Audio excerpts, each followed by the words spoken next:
Dear student, मैं engineer अभिषेक शुक्ला आज आपको दर्पण का सूत्र जो है उसके बारे में थोड़ी जानकारी दूंगा, उसके फार्मूले के बारे में बताऊंगा। साथ ही साथ आपको ये भी बताऊंगा कि दर्पण का आवर्धन यानी रेखीय आवर्धन क्या होता है, मैग्निफिकेशन ऑफ मिरर क्या होता है, फार्मूला क्या है दर्पण का, उसके बारे में भी आपको मैं बताने जा रहा हूं। तो ध्यान दीजिएगा, यदि दर्पण की फोकस दूरी f हो, किसी भी दर्पण की फोकस दूरी f हो और दर्पण से जो हमारा ऑब्जेक्ट है यानी वस्तु है उसकी दूरी u हो तथा दर्पण से प्रतिबिंब यानी इमेज की जो डिस्टेंस हो दर्पण से वो हमारी दूरी v हो, तो दर्पण सूत्र है 1/f बराबर 1/v प्लस 1/u। ध्यान दीजिएगा, 1/f बराबर है 1/v प्लस 1/u। ठीक है, ये हमारा क्या है, ये हमारा है दर्पण का सूत्र।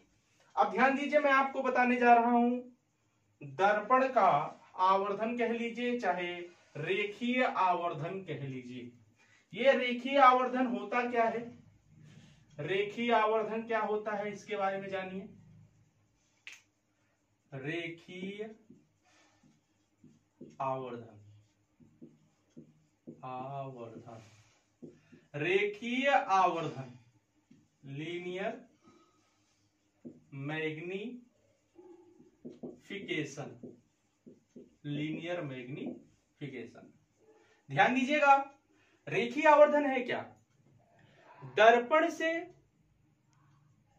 से जो हमारे वस्तु का प्रतिबिंब बनता है, प्रतिबिंब की लंबाई एवं वस्तु की लंबाई के अनुपात को हम कहते हैं रेखीय आवर्धन।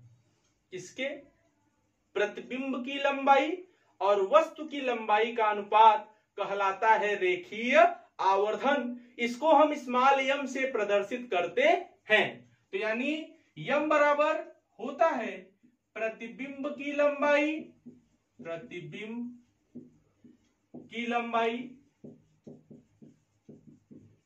अपान वस्तु की लंबाई। ध्यान दीजिएगा, रेखीय आवर्धन है प्रतिबिंब की लंबाई अपान वस्तु की लंबाई। अगर प्रतिबिंब की लंबाई को हम I से डिनोट करें इमेज और वस्तु की लंबाई को O से यानी ऑब्जेक्ट, तो m इक्वल टू होता है I/O और यही m इक्वल टू होता है -v/u, जहां v आप जानते हैं कि v है दर्पण से प्रतिबिंब की दूरी और u है दर्पण से वस्तु की दूरी। तो इसके अकॉर्डिंग हमारा फार्मूला बनता है m बराबर I/O बराबर होता है -v/u। डियर स्टूडेंट, हम जब भी दर्पण का सूत्र और रेखीय आवर्धन का सूत्र अप्लाई करते हैं तो उसके लिए हमें चिन्ह परिपाटी नियम है। दर्पण सूत्र को अप्लाई करने के लिए दर्पण के जो भी न्यूमेरिकल है, चाहे उत्तल दर्पण हो चाहे अवतल दर्पण हो, उसको हल करने के लिए हमारे पास एक चिन्ह परिपाटी नियम है, साइन कन्वेंशन रूल है। वह रूल क्या है, थोड़ी सी जानकारी मैं आपको यहीं पे दूंगा कि वो रूल है क्या। ध्यान से देखिएगा, चिन्ह परिपाटी, दर्पण के लिए चिन्ह परिपाटी है क्या, साइन कन्वेंशन फॉर मिरर, दर्पण के लिए चिन्ह परिपाटी, अंग्रेजी होगी साइन कन्वेंशन फॉर मिरर। ध्यान दीजिएगा, इसमें जो पहला नियम है वो कहता है कि प्रकाश की जो किरण है वो दर्पण के बाईं ओर से डाली जाती है। सपोज दैट ये हमारा एक मिरर है, ये मिरर है, ठीक है। तो हमेशा जो आपतित किरण होगी या जो प्रकाश की किरण होगी वो सदैव किधर से डाली जाएगी, बाईं ओर से, बाईं ओर से, ठीक है। सेकंड कहता है कि जो यक्ष अक्ष है, यक्ष अक्ष, इसी को हम प्रकाशिक निकाय का क्या कहते हैं, मुख्य अक्ष यानी प्रिंसिपल एक्सिस कहते हैं।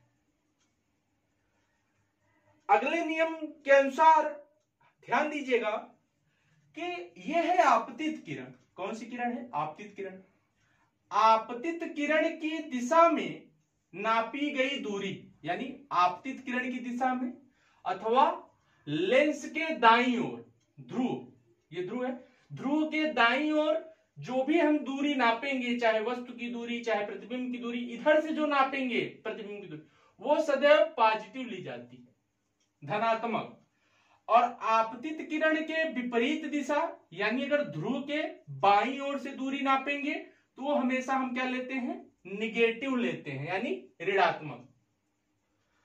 मुख्य अक्ष के ऊपर वस्तु की लंबाई हो या प्रतिबिंब की लंबाई को हमेशा धनात्मक लेते हैं, और मुख्य अक्ष के नीचे नापी गई जो लंबाई है वो हमेशा ऋणात्मक ली जाती है। और यहां एक चीज और आप ध्यान दीजिएगा कि उत्तल लेंस की फोकस दूरी को धनात्मक और अवतल लेंस की फोकस दूरी को ऋणात्मक लिया जाता है। क्यों? क्योंकि आप देखो, ये हमने जो मिरर बनाया है यह है अवतल दर्पण। ये कैसा है? अवतल दर्पण।